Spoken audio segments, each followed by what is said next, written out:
Hello student, हम लोग पढ़ रहे हैं organ used in digestive system. Organ used in digestive system की लास्ट क्लास में हम लोगों ने विभिन्न प्रकार के जो ऑर्गन्स थे जो डाइजेस्टिव सिस्टम में यूज होते हैं उनके बारे में डिटेल से पढ़ लिया था। लास्ट जो था हमारा वो था रेक्टम या लार्ज इंटेस्टाइन का जो थर्ड पार्ट था उसके बारे में। इस प्रकार एलिमेंट्री कैनाल में पाए जाने वाले सभी ऑर्गन्स के बारे में हम लोगों ने पढ़ लिया था। आज का जो हमारा टॉपिक है वो है डाइजेस्टिव ग्लैंड के बारे में। आज का जो टॉपिक है वो क्या है? डाइजेस्टिव ग्लैंड या पाचन ग्रंथियां। डाइजेस्टिव ग्लैंड या हिंदी में बोलते हैं पाचन ग्रंथियां।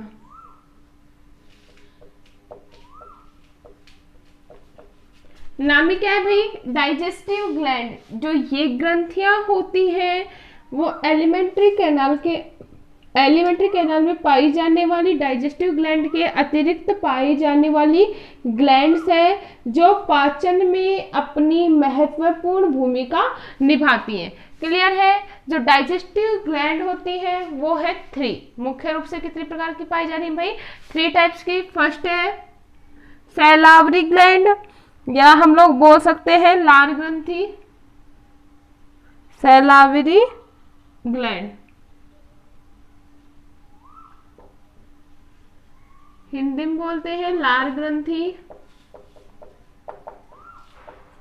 सेकंड है पैनक्रियाज या अग्न्याशय।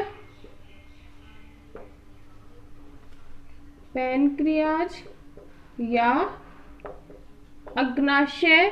और जो थर्ड है हमारी वो है लीवर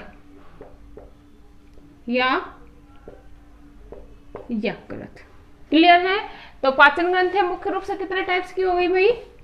3 टाइप्स की। क्लियर है? कौन कौन सी? सैलावरी ग्लैंड, पैनक्रियाज एंड थर्ड क्या है अपनी? लीवर। अब हम बात करेंगे फर्स्ट जो डाइजेस्टिव ग्लैंड है अपनी सैलावरी ग्लैंड उसके बारे में। जो सैलावरी ग्लैंड है यह है जो ग्लैंड होती है वो पाई जाती है मुख में। किस में पाई जाती है भाई? मुख में पाई जाती है। और इसका जो मुख्य कार्य नाम क्या है? लार ग्रंथि। किसका सीक्रेशन करेगा? किसका सीक्रेशन करेगी? सैलाइवा का या लार का क्या करती है? सीक्रेशन करती है। जो लार होता है वो चिपचिपी पदार्थ होती है। कैसी पदार्थ होती है? चिपचिपी पदार्थ होती है। ठीक है? और एक लिक्विड मैटर होता है, तरल पदार्थ होता है जो भोजन को क्या करेगा? गीला करने का कार्य करता है। भोजन को लुब्रिकेंट देने का जो कार्य करता है या जो चिकनापन देने का जो कार्य की जाती है वो किसके द्वारा किया जाता है? लार के द्वारा की जाती है। We all know that student, भोजन को लसलसा और इजीली वो जो आहार नाल है उसमें आगे से आगे तक ट्रांसफर हो सके, इसलिए उसे चिपचिपा और उसे लुब्रिकेंट प्रोवाइड करने का जो कार्य करती है या चिकनापन प्रदान करने का जो कार्य करती है वो किसके द्वारा किया जाता है? लार के द्वारा या सैलाइवा के द्वारा। जो सैलाइवा होता है वो मुख में सीक्रेट किया जाता है। इसके साथ ही साथ इसमें पाया जाता है एक विशेष प्रकार का एंजाइम। क्या पाया जाता है भाई? एक विशेष प्रकार का एंजाइम पाया जाता है जिसे कहते हैं टाइलिन एंजाइम। टाइलिन एंजाइम के हेल्प से यह भोजन को विभिन्न प्रकार के बैक्टीरिया से भी या बैक्टीरिया लेस मीडियम प्रोवाइड करने का भी क्या करती है? कार्य करती है। इतना क्लियर है? नेक्स्ट अगर हम बात करें भोजन को चिपचिपा और लुब्रिकेंट प्रोवाइड करने के बाद भोजन जो होता है वो निगलने योग्य हो जाता है। इस टाइम जो भोजन होता है उसे उसे कहा जाता है बोलस। क्या कहेंगे? बोलस कहते हैं। क्लियर है? सैलावरी ग्लैंड का फंक्शन हम लोगों ने जान लिया है। सैलाइवा का सीक्रेशन करेगी और सैलाइवा हेल्प करेगा भोजन को लुब्रिकेंट प्रोवाइड करने में और उसे लसलसा बनाने का जो कार्य किया जाता है वो किसके द्वारा किया जाता है? सैलावरी ग्लैंड के द्वारा। ठीक है? सैलाइवा के द्वारा। इसके साथ ही साथ भोजन को जो घुलनशील बनाने का जो कार्य किया जाता है वो भी किसके द्वारा किया जाता है? सैलावरी ग्लैंड के द्वारा, सैलाइवा के सीक्रेशन के द्वारा। ठीक है, इसके साथ ही साथ मुख व दांतों की सफाई करने का जो कार्य किया जाता है, मुख व दांतों व जीभ की सफाई करने का जो कार्य किया जाता है वो भी किसके द्वारा किया जाता है, सैलावरी ग्लैंड के द्वारा। और सबसे इम्पोर्टेंट जो बात है स्टूडेंट वो यह है कि जो स्टार्च का पाचन होता है, स्टार्च का जो पाचन की जो प्रारंभिक जो साइट होती है वो कहाँ है, मुख है। और मुख में जो स्टार्च का पाचन होता है वो सैलाइवा के द्वारा प्रारंभ होता है। क्लियर है। अब हम बात करेंगे नेक्स्ट टाइप ऑफ सैलावरी ग्लैंड की या लार ग्रंथि के प्रकार की। तो जो लार ग्रंथि होती है वो होती है 3 प्रकार की। लार ग्रंथि भाई कितने टाइप की होगी, 3 टाइप की। कौन कौन सी? फर्स्ट जो है हमारी वो है parotid gland, parotid gland. Second जो है हमारी वो है मैंडिबुलर,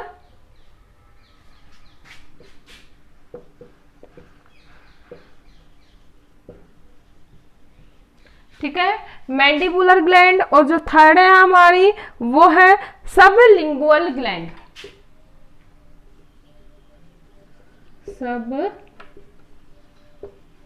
सबलिंगुअल ग्लैंड। क्लियर है। तो जो सैलावरी ग्लैंड है वो कितने टाइप्स की होती है भाई, 3 टाइप्स की। पैरोटिड ग्लैंड, ठीक है, मैंडिबुलर और सबलिंगुअल। हिंदी की बात करें तो हिंदी में पैरोटिड ग्लैंड को बोलते हैं कर्ण पूर्व ग्रंथि, इसे बोला जाता है अधोजंब ग्रंथि। और जो थर्ड होती है उसे कहा जाता है अधोजिह्वा ग्रंथि। क्लियर है। कर्णपूर्व, अधोजंब और अधोजिह्वा ग्रंथि कहा जाता है।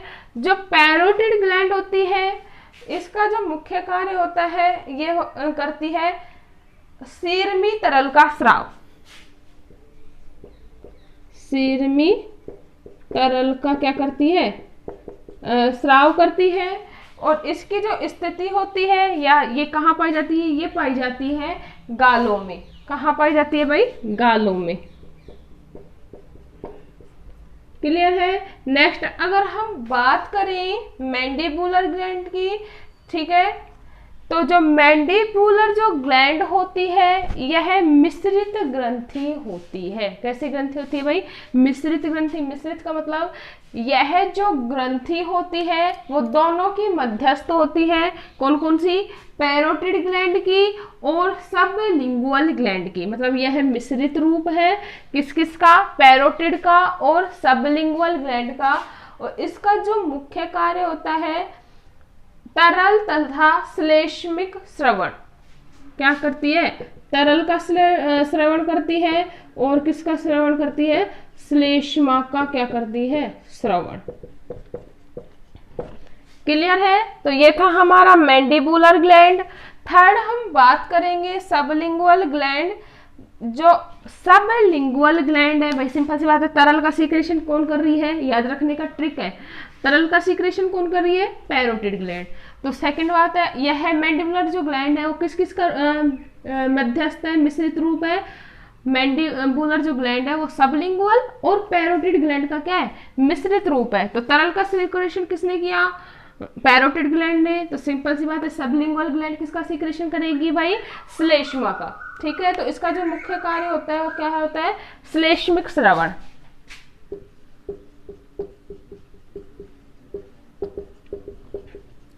ठीक है, श्लेष्मा का श्रवण करती है। और अगर इसकी पोजीशन की हम बात करें कि कहाँ पाई जाती है, तो जीभ के नीचे जो ग्रंथि पाई जाती है वो कौन सी होती है, सबलिंगुअल ग्लैंड। तो इसकी स्थिति क्या है, जिह्वा के नीचे। क्लियर है। तो ये था हमारा types of salivary gland. Salivary gland जो है हमारी कंप्लीट हो गई है। अब हम नेक्स्ट बात करेंगे पैनक्रियाज की या अग्नाशय ग्रंथि की। तो नेक्स्ट हमारा क्या है, पैनक्रियाज। सबसे इम्पोर्टेंट बात, अग्नाशय जो ग्रंथि है वह अंतःस्रावी और बहिःस्रावी दोनों ही प्रकार की ग्रंथि है, मतलब इसके द्वारा अंतःश्रवण भी किया जाता है और बहिःश्रवण भी किया जाता है। ठीक है, तो अंतःस्रावी और बहिःस्रावी ग्रंथि है, इसके द्वारा जो सीक्रेशन किया जाता है वो किया जाता है दो हार्मोन का, एक तो है इंसुलिन और दूसरा है ग्लूकागोन। ठीक है, कौन कौन से हार्मोन का सीक्रेशन किया जाता है भाई? इंसुलिन व ग्लूकागोन हार्मोन का सीक्रेशन किया जाता है। We all know that student, जो इंसुलिन और ग्लूकागोन हार्मोन है वो मधुमेह या जो शुगर होता है उसको क्या करता है? कंट्रोल करने का कार्य करता है। ठीक है, तो इंसुलिन और ग्लूकागोन हार्मोन का जो सीक्रेशन किया जाता है वो किसके द्वारा किया जाता है? पैनक्रियाज के द्वारा। इसी प्रकार जो एक ग्रंथि होती है इसकी जो लंबाई होती है वो होती है 6 to 8 इंच। कितने इंच लंबी होती है? 6 से 8 इंच लंबी संरचना होती है और इसकी जो आकृति होती है वो होती है यू आकार की।